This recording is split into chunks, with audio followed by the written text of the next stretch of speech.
Halo guys, kembali lagi dengan gue Kuro guys. Kali ini mari kita lanjutin pembahasan novel Kage no Chichiryoku Sanni Narita Kute sebelumnya atau part 22. Jadi yang belum nonton part sebelumnya, gue saranin kalian buat nonton dulu biar lebih enak memahami alur ceritanya. Oke, langsung aja kita masuk ke konten.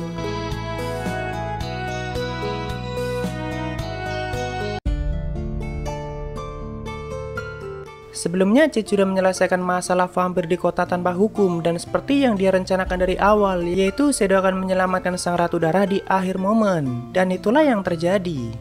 Sebenarnya pada saat masih di ruang harta karun, Cid berniat menjadi yang pertama yang melawan Elizabeth, biar pertarungan keduanya akan disaksikan oleh banyak orang dan orang yang melihatnya pasti akan mengatakan kenapa dia sangat kuat, keren, dan sebagainya.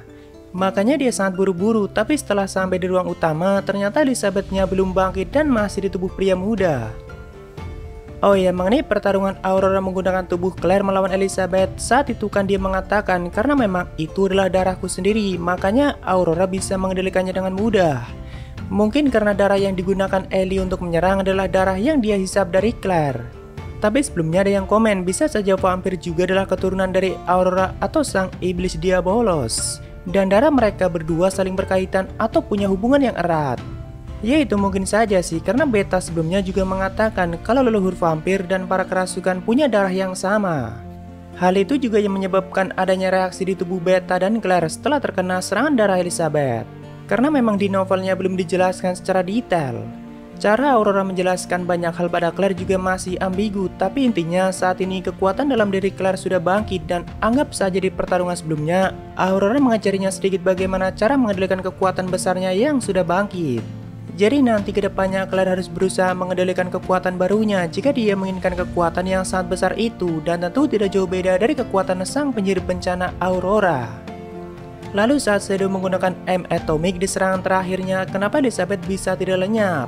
Sebenarnya hal itu juga tidak dijelaskan apa alasannya, tapi di mangganya Shadow menggunakan serangan M Recovering Atomic dan mungkin itu punya efek yang berbeda dari M Atomic yang biasanya. Mungkin sihir itu punya kemampuan untuk menyembuhkan kutukan atau mengembalikan akal sehat Elizabeth, tapi dengan skala kekuatan atomikis. Namun sebagian serangannya masih tetap menghancurkan wilayah sekitarnya karena menara Crimson sampai lenyap. Setelah itu Beta sudah terbangun di luar menara bersama 3 anggotanya yang lain dan semua luka mereka sudah disembuhkan. Beta juga sudah mendapatkan sampel darah Elizabeth dan nantinya itu akan menjadi bahan penelitian bagi Eta. Tapi Beta sempat mengatakan mungkin aku juga akan menjadi kelinci percobaan bagi Eta karena darah Ellie sudah tercampur dalam diri Beta sama halnya seperti Claire. Bahkan untuk sesaat Beta bisa mengendalikan darah yang menempel di kostumnya dan dia menggunakan itu untuk membangunkan ketiga anggota yang lainnya.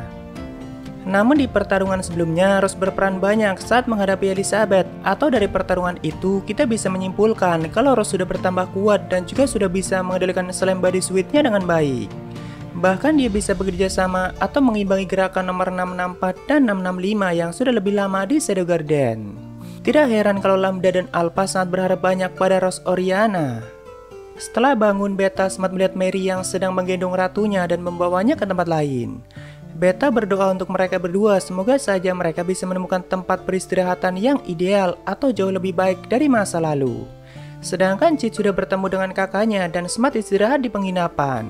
Tapi Claire sama sekali tidak marah pada Cid, justru dia sangat lega dan merasa bersalah karena tidak bisa menjaga adik kesayangannya dengan baik. Lalu di keesokan harinya, Mary sempat berpamitan dengan Claire dan dia bilang akan pergi ke suatu tempat. Dari kejauhan Elizabeth yang akan naik kereta gerbong sempat menundukkan kepalanya pada Cid dan seperti mengucapkan banyak terima kasih. Walaupun dalam wujud Cid Kageno, tapi Ellie tetap bisa mengenalinya sama seperti Aurora dulu di kota suci. Ternyata orang-orang yang sangat kuat tetap bisa mengenali Cid walaupun tidak menggunakan kostum Shadow. Mungkin mereka melihat orang lain bukan hanya dari penampilannya saja. Gue jadi teringat tentang Beatrix dan mungkin jika dia bertemu lagi dengan Cid juga akan langsung mengenalinya sebagai Shadow karena sudah pernah bertarung langsung melawannya. Di perjalanan pulang, Claire membicarakan banyak hal dengan adiknya, terutama mengenai tanda kebangkitan di tangannya, dan saat ini Claire menutupinya dengan sebuah perban. Bagi Cid itu sangat keren parah, tapi cara dia mengebarkannya seperti Chunibyo gitu guys. Atau orang yang merasa ada kekuatan tersembunyi dalam dirinya dan sudah waktunya untuk bangkit. Apalagi ada tanda kutukan atau kebangkitan di tangan Claire ditambah dengan perban yang menutupinya. Dan bagi Cheat itu sangat sempurna. Padahal ya memang faktanya ada kekuatan yang bangkit dalam diri Claire, tapi Cheat menanggapinya dengan fantasi yang aneh-aneh. Bahkan dia beberapa kali mengatakan kalimat keren untuk menyemangati kakaknya, seperti misalnya, "Aku selalu tahu kalau kamu itu spesial, Nissan. Tidak peduli jalan apa yang akan kau ambil, aku pasti akan selalu mendukungmu." Ya, dia selalu mengatakan kalimat sanjungan seperti itu, dan Claire sendiri sangat suka disanjung oleh adiknya. Tapi di sini Claire sempat bertanya mengenai Shadow, lalu Cheat menjawab dia hebat dalam turnamen Busin sebelumnya dan apa yang terjadi dengannya. Namun Claire bilang bukan apa-apa. Oh ya, mengenai harta karun yang Cheat ambil sebelumnya, akhirnya dia cuma mendapatkan 500 koin dan tentu itu jumlah yang sedikit. Kata dia dengan uang sebanyak itu palingan cuma buat biaya hidup pas-pasan atau tidak jadi merasakan hidup mewah untuk ratusan tahun ke depan. Ya, kalau masalah uang Shadow selalu sial guys, atau tidak sesuai dengan yang dia harapkan. Lalu selanjutnya ada satu chapter yang menceritakan masa kecil Cheat dengan kakaknya atau ingatan masa lalu Claire sendiri. Seperti yang kita tahu sebagai Cheat Kageno, dia selalu berusaha terlihat sangat biasa dalam hal apapun. Tidak peduli mau keluarga bangsawannya mengatakan apapun atau membandingkan Cheat dengan kakaknya, Cheat selalu tampil biasa saja dari kecil.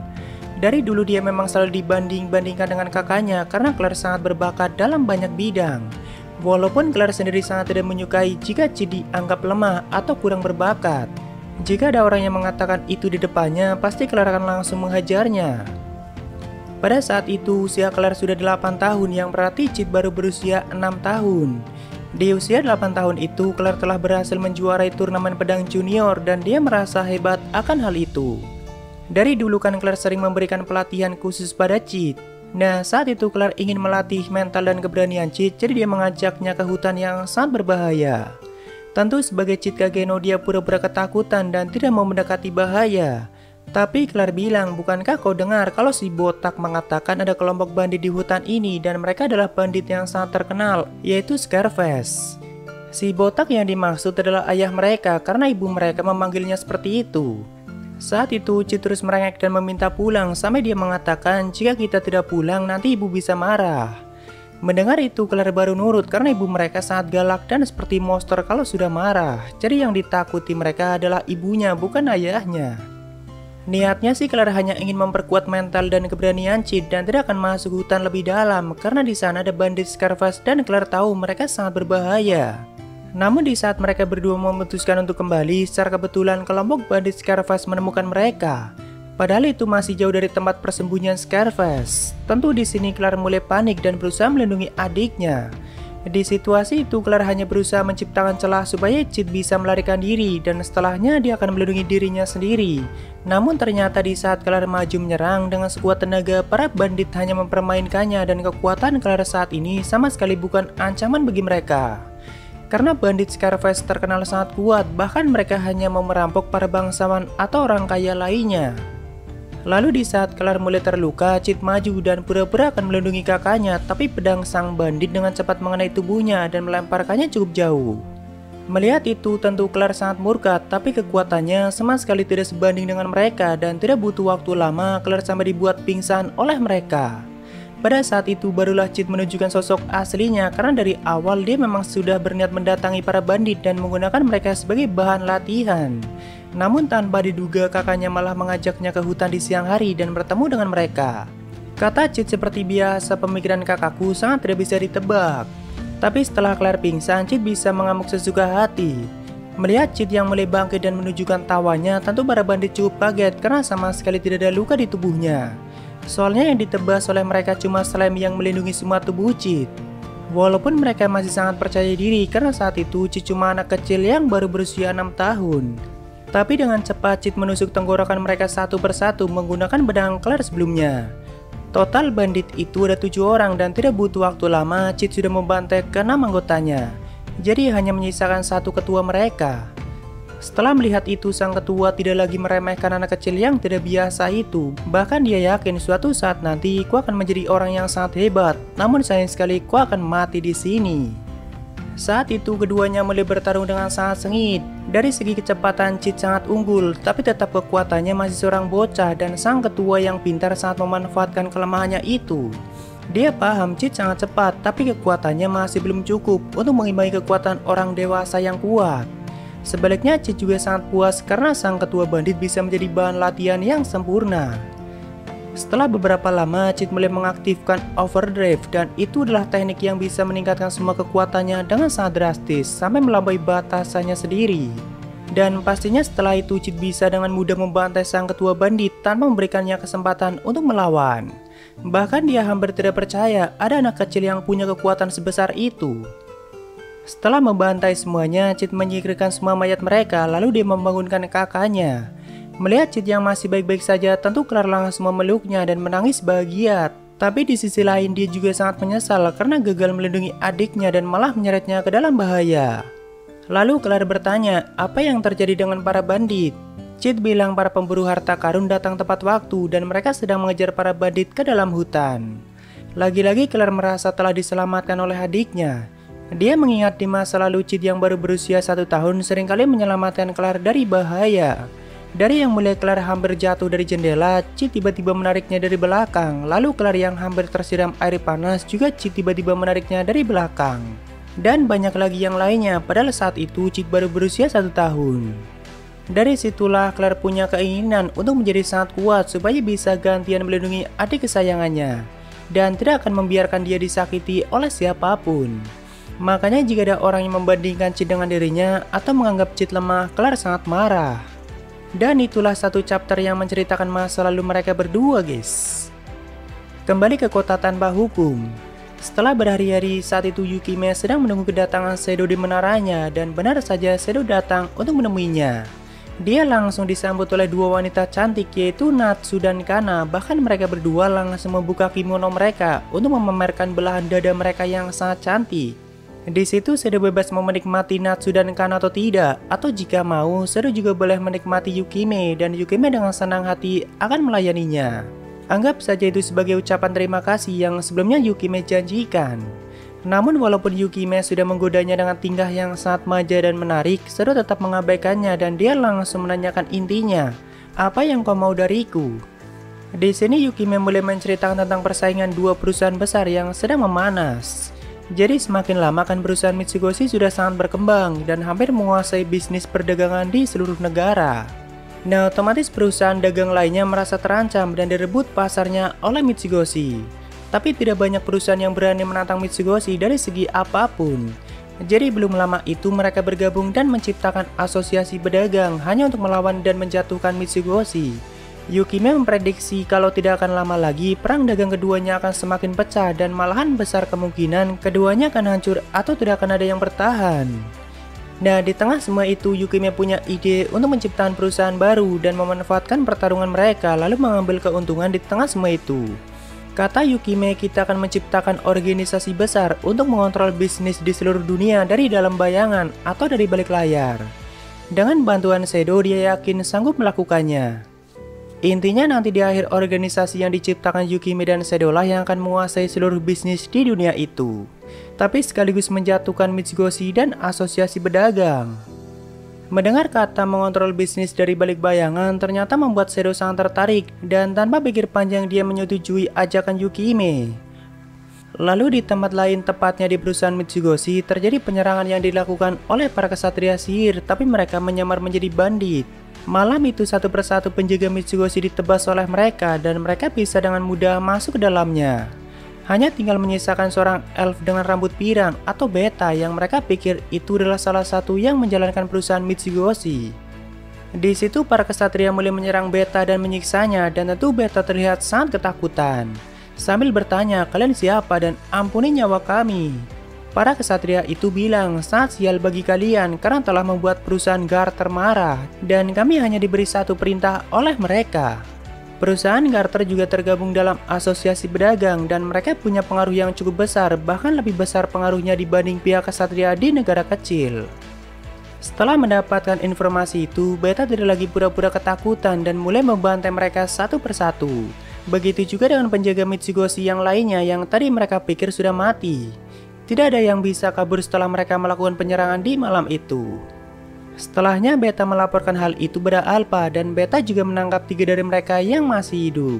Lalu Alpha mengatakan serahkan sisanya padaku dan sepertinya perang akan segera dimulai. Lalu di hari berikutnya, Cheat sedang berdandan dan menggunakan penampilan barunya guys. Dia memakai jas yang diberikan oleh Yukime, lalu menggunakan topeng putih untuk menyembunyikan wajahnya. Ternyata di luar kota tanpa hukum, Yukime punya bisnis yang lain dan salah satunya adalah perusahaan yang membuat setelan jas yang dipakai oleh Cheat. Nama perusahaan itu adalah Snow Fox dan hampir semua produk yang mereka ciptakan meniru dari perusahaan Mitsugoshi. Dengan tampilan barunya, Cheat merasa seperti agen FBI sejati dan pastinya merasa keren parah. Lalu di malam itu dia pergi menuju tempat pertemuannya dengan Yukime, yaitu di tempat rahasia milik Yukime sendiri dan itu tersembunyi di dalam hutan yang lebat. Setelah sampai di sana, seperti biasa Yukime menyambutnya dengan sangat nakal dan selalu memamerkan bagian tubuhnya. Dia juga menyiapkan anggur yang sangat mewah untuk menemani malam mereka berdua. Tapi di sini Shadow tidak mau dipanggil dengan nama itu lagi dan sudah mendapatkan nama baru yaitu John Smith. Ya, seperti biasa dia sangat totalitas dalam memerankan peran barunya, bahkan cara bicara dan gayanya sudah tidak lagi seperti Shadow karena sedang menjadi John Smith. Di sini mereka berdua melanjutkan pembicaraan mengenai kerjasama yang akan mereka lakukan dan strategi apa yang akan mereka ambil. Sebenarnya Cheat itu percaya kalau perang dagang antara Mitsugoshi dengan asosiasi pedagang akan menghancurkan keduanya. Nah, cara berpikir Cheat itu sangat simpel. Jika memang seperti itu, mending hancurkan saja keduanya dan raih keuntungan sebanyak mungkin dari kehancuran mereka berdua. Dan dari keuntungan itulah nantinya Cheat akan membuat perusahaan baru dan tetap dia serahkan pada Alpha dan yang lainnya. Intinya dia akan menyelamatkan perusahaan Mitsugoshi tapi hancurkan lebih dulu baru buat lagi dari awal. Harapan dia seperti itu dan tentunya Yukime hanya akan dimanfaatkan oleh Cheat. Ya, itu kan cuma pemikiran dia sendiri dan sebenarnya Cheat tidak tahu banyak mengenai Mitsugoshi dan apa yang Alpha rencanakan. Tapi hal itulah yang nantinya akan menjadi semakin menarik. Di tengah pembicaraan tiba-tiba Yukime melepaskan semua pakaiannya dan menunjukkan punggungnya pada Cheat. Ternyata di punggung Yukime ada bekas luka yang sangat banyak. Dia mengatakan di dalam asosiasi pedagang ada orang yang sudah menciptakan luka ini di masa lalu dan dia bernama Getan di Demon's World. Yukime sendirilah yang akan mengambil nyawanya karena itu menyangkut masalah pribadinya. Dan tentunya John Smith sama sekali tidak keberatan dengan hal itu. Setelah malam itu, Cheat akan mulai bergerak dengan hati-hati. Lalu beberapa hari setelahnya, Cheat sedang berbelanja bersama dua temannya yaitu Skull dan Po, sambil mencari banyak informasi, terutama mengenai mata uang yang sedang beredar di kota Midgar. Jadi ternyata asosiasi pedagang sudah mengeluarkan mata uang baru dengan bentuk kertas bukan lagi koin dan saat itu Cheat baru saja menggunakannya. Tapi masih ada satu uang kertas lain dan itu bukan milik asosiasi pedagang. Jadi Cheat yang penasaran mengamati logo di uang itu dan begitu kagetnya dia, ternyata uang kertas yang selama ini sering dia gunakan adalah keluaran Mitsugoshi dan itu bisa digunakan di seluruh cabang Mitsugoshi, bahkan jika menggunakan uang itu akan mendapatkan diskon. Cheat mulai berpikir apakah selama ini Alpha dan yang lainnya juga sudah mengelola bank. Dia mulai teringat kalau dulu mereka sepertinya pernah melaporkan hal itu. Sebenarnya apapun yang dilakukan Alpha dan yang lainnya selalu mereka laporkan pada Cheat, cuma kan Cheat tidak pernah mendengarkannya dengan serius. Apalagi biasanya mereka melaporkannya lewat surat yang ditulis menggunakan alfabet kuno dan Cheat tidak mungkin bisa membacanya. Di hari itu Cheat melanjutkan belanjanya bersama Skull dan Po, tapi kita lanjutkan di part selanjutnya guys. Ya, mungkin segitu aja untuk pembahasan kali ini. Jika ada kesalahan gue minta maaf atau kalian bisa koreksi aja di bawah. Thank you yang udah mampir, sampai ketemu di video lainnya. Salam Kuro guys.